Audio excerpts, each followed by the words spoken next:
To share with you from the same passage which was read this morning. That's Genesis 37, and I'll be looking at the entire chapter. I'm just gonna extract a few things from that text. I want to talk to you on the topic from prison to prime minister. From prison to prime minister, and you can see that this is going to be probably about 2 or 3 messages. I just want to take a journey with Joseph on his entire life. And so this is just one aspect of what I want to focus on this morning, because of course this morning I will not be touching on the area of the prime minister, but I want to start to look at the topic from prison to prime minister. What I want to do is to have a panoramic view of the life of Joseph, and just for us to take a journey with him.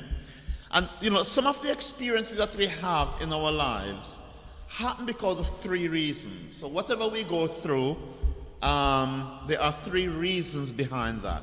1, sometimes the experiences we have is because we cause it on ourselves, just simple. So sometimes we go through difficulties, and that difficulty or those difficulties come as a result because we cause it on ourselves. And what I mean is that sometimes God speaks to us and God tells us what to do, but we are not willing to do what God wants us to do. And as a result of that, we have some bad experiences. Or it could be that we have our own agenda. And we have our own agenda. We want to do, I want to achieve this. And as a result of that, we do the wrong thing and we suffer bad experiences. It could also be because of bad choices that we have made. So those are the 3 aspects that surrounds we want to do things our own self. The second reason, because of the cruelty and wickedness of others. There are times that people are so evil or so cruel, or the way that they treat you, they can actually cause you to go through some bad experiences. Okay, so the wickedness of others or their cruelty, it could be a result of their jealousy, it could be a result of their hatred of you, which we're going to be looking at with Joseph.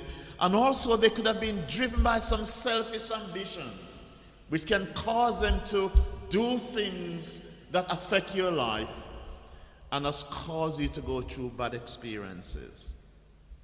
The final reason why we might go through bad experiences, it could be because it is the will and purpose of God for your lives. So we should not just look on bad experiences or negative experiences and see it as somebody else caused it, or seeing what have I done wrong. Sometimes you have not done anything wrong, but God's will and God's purpose within your life, He wants you to go through those experiences because God wants to make you into a mature person, someone who would have those experiences to help others.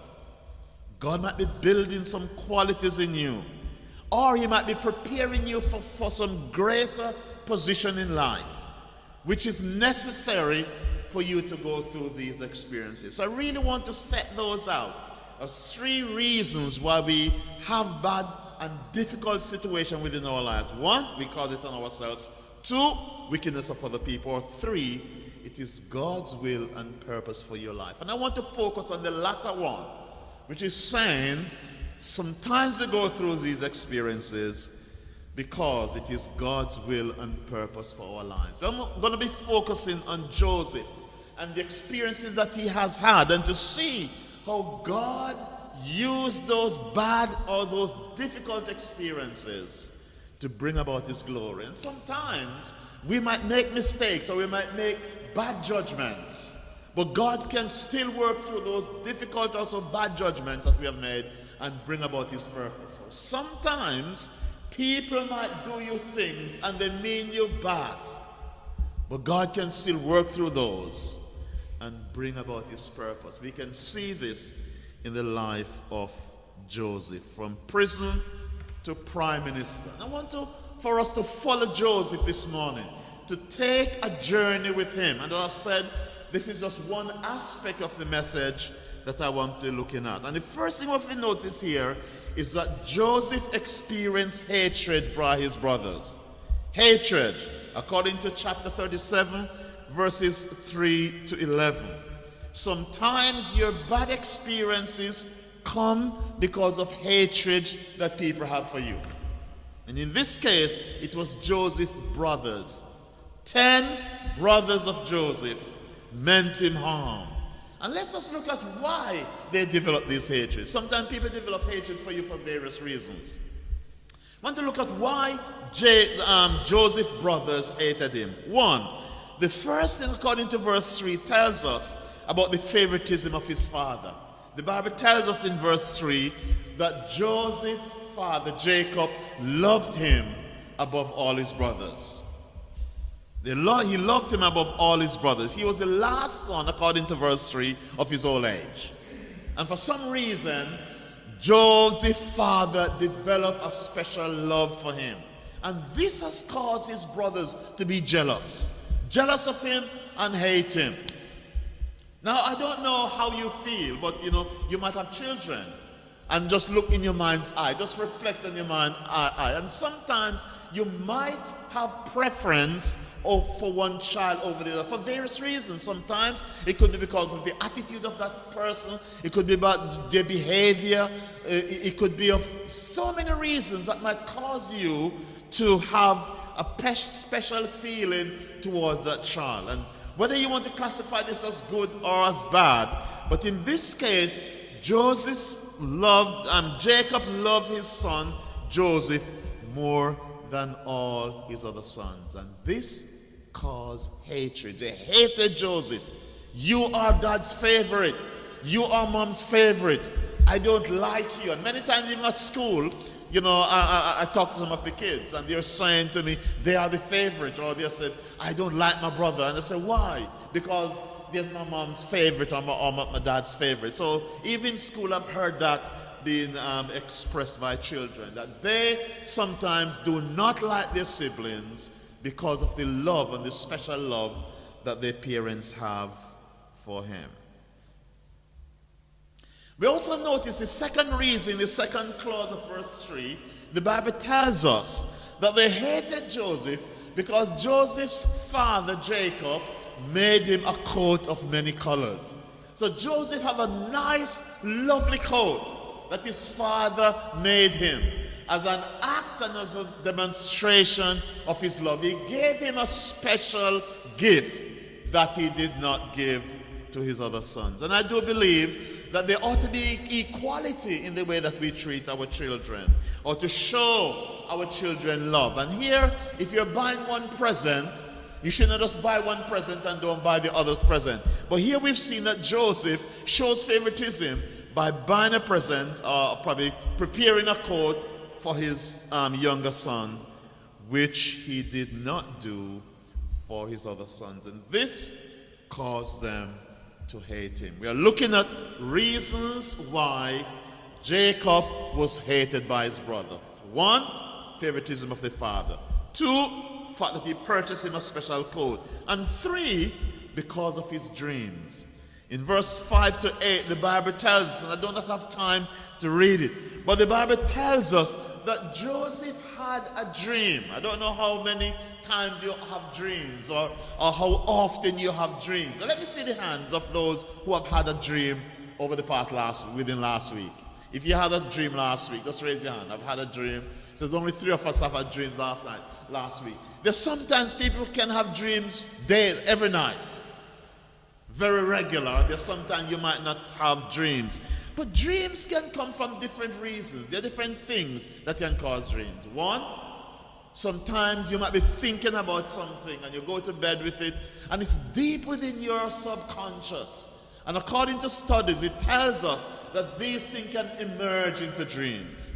So dreams sometimes can come because of what we are thinking about. But dreams can also come by God. And I'm not here saying that we should pattern our lives on dreams. There are some people who, every dream that they have, there's a spiritual significance about it. And they spiritualize those dreams and say, this means this and this means that. And some people who go into dream book, and when they have a dream, they go into a dream book and they read up for the meaning of those dreams. So I'm not here telling us that we need to pattern our lives from dreams, but according to the text here, we can see that dreams can come as a result of God in your life. Or God can give you a dream that has spiritual significance. And we've seen here that Joseph had a dream. And his brothers, according to verse 8, I'm just going to read verse 8. And his brethren said, I'm going to read verse 7. For behold, we were binding sheaves in the field, and lo, my sheaf arose, and also stood upright. And behold, your sheaf stood round about, and bowed down before my sheaf.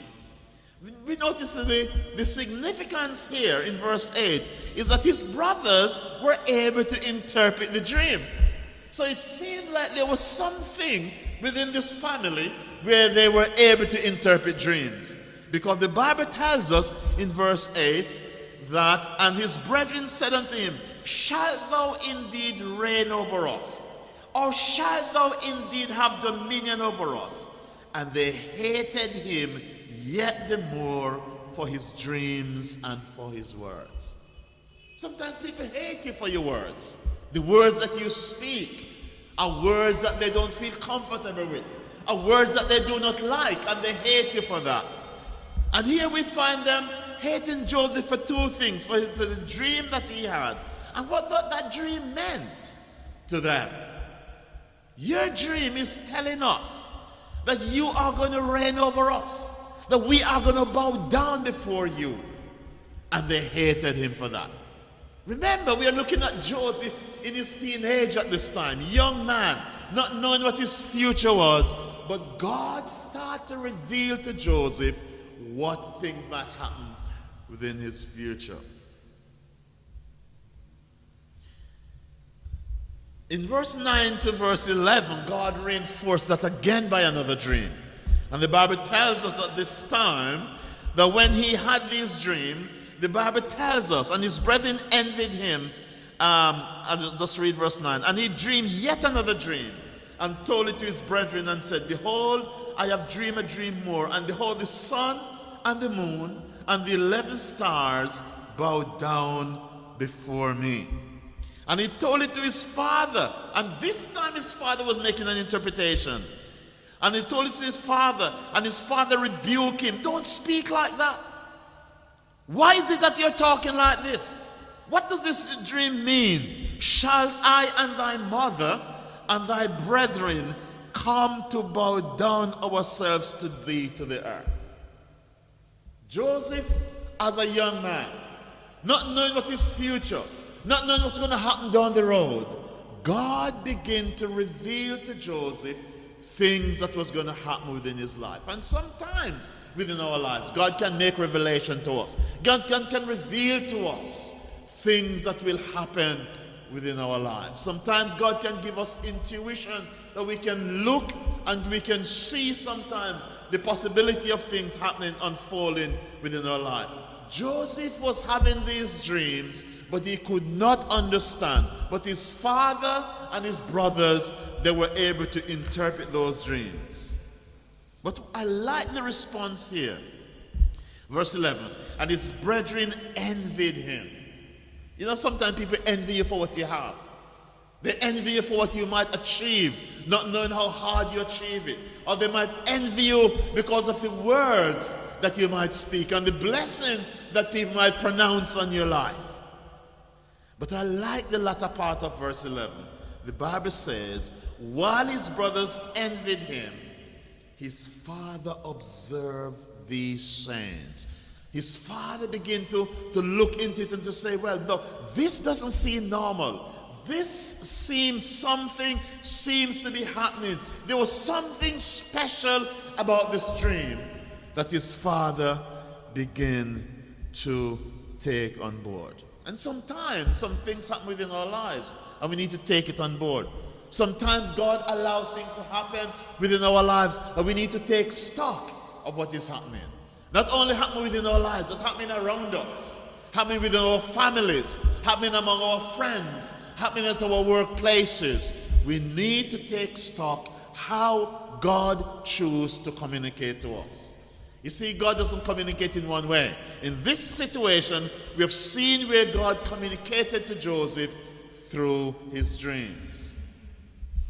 I'm not here saying that God will talk to you through dreams. I'm not saying that. But yes, he can also. But I also do not want to dismiss it, because based upon the text, we can see where God clearly communicated to Joseph something that was going to happen to him.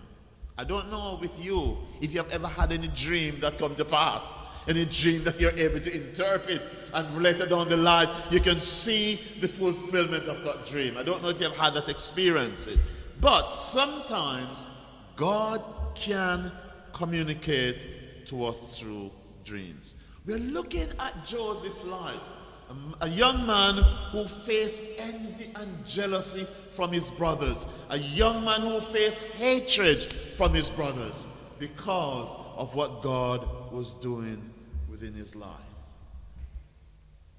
We've not only seen where Joseph experienced hatred by his brothers, but secondly, Joseph experienced a plot to take his life. There was a plot against Joseph to take his life. In verse 13 we see it happen.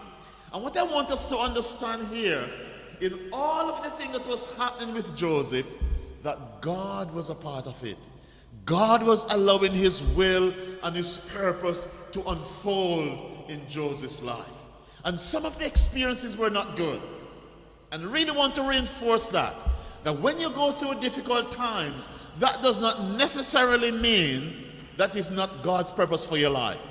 Sometimes we only see the positives. We only see the good when everything is going good and the blessings of God is coming down. But sometimes when we are going through difficulties, it's God's will and purpose for you to go through that. In order for you to achieve that, you need to go through those difficulties. In verse 13, the Bible tells us, and Israel said unto Joseph, which is Jacob, does not thy brethren feed the flock in Shechem? Come, and I will send thee unto them. And he said, here am I. Here we see things begin to unfold. God's plan begin to unfold in Joseph's life. I remembered, when I was pastoring a particular church. I don't think you know that one, but I was at a particular church. And I remember clearly God spoke to me in a convention. And God said to me, I want you to go to further your studies. And I was pastoring full-time at the time.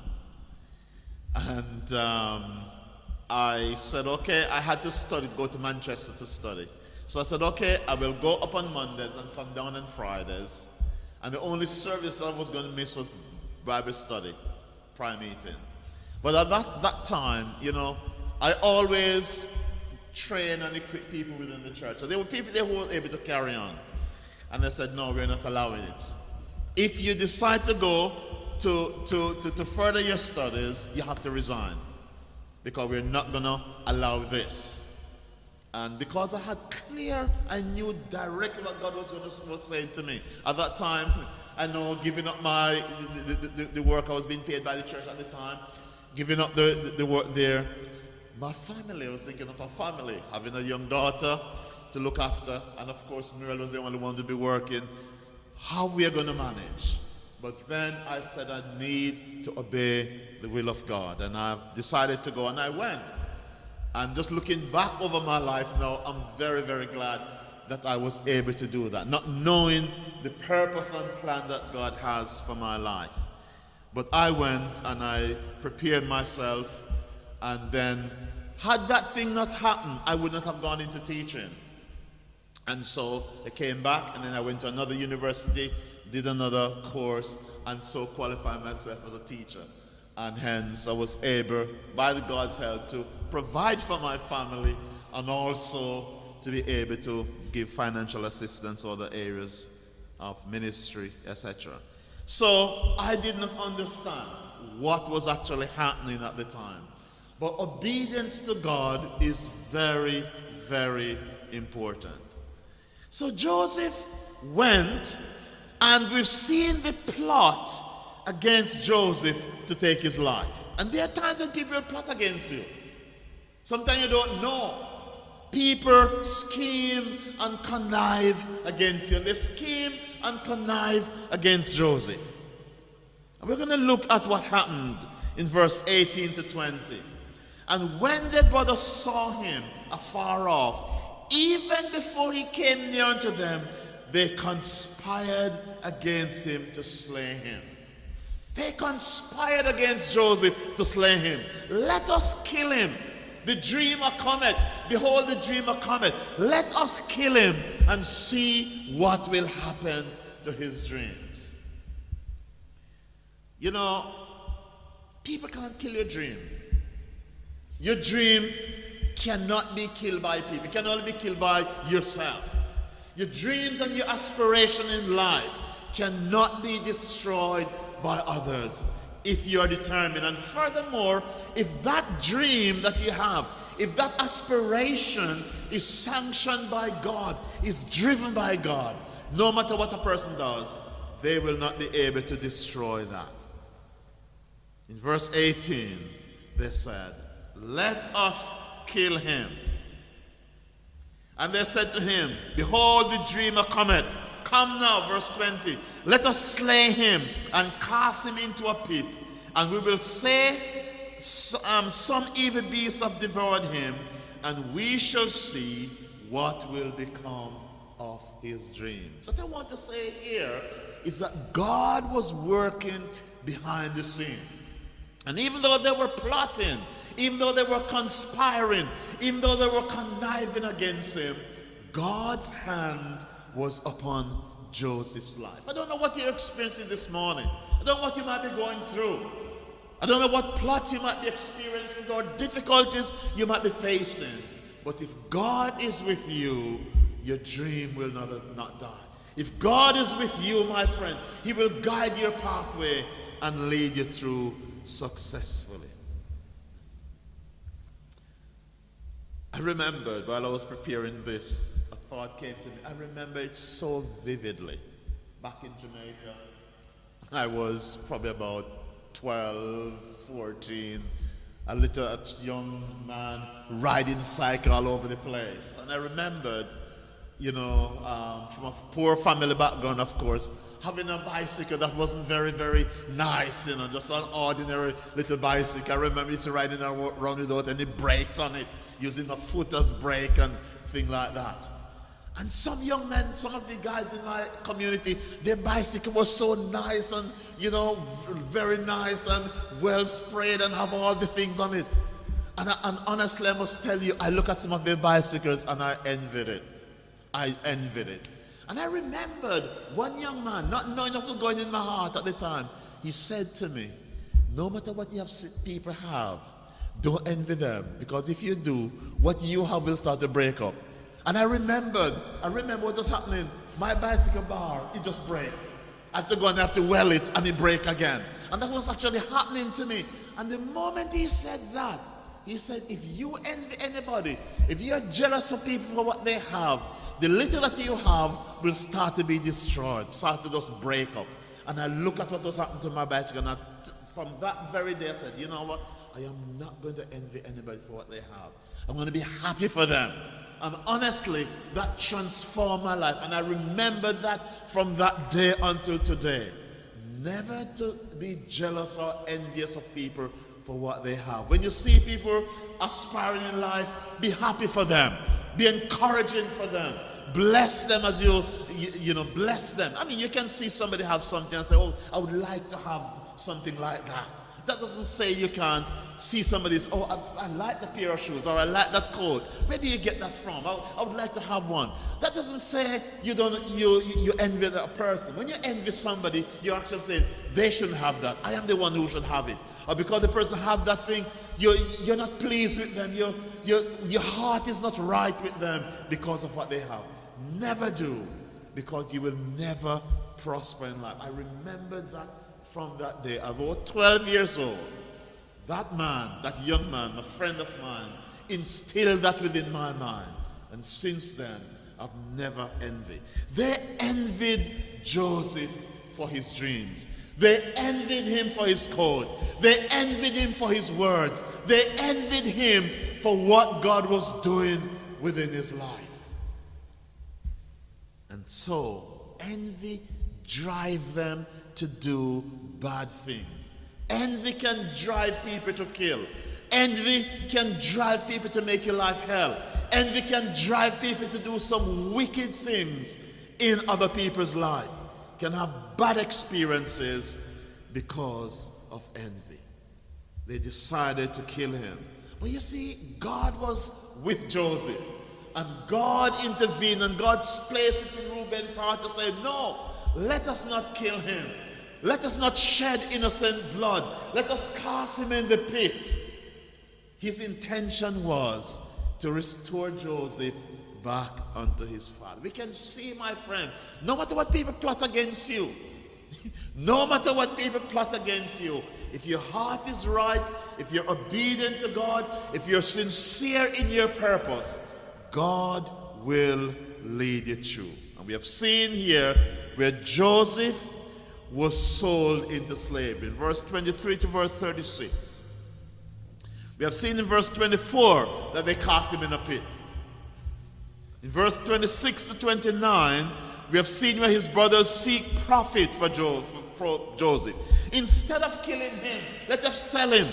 Let us make a profit of him.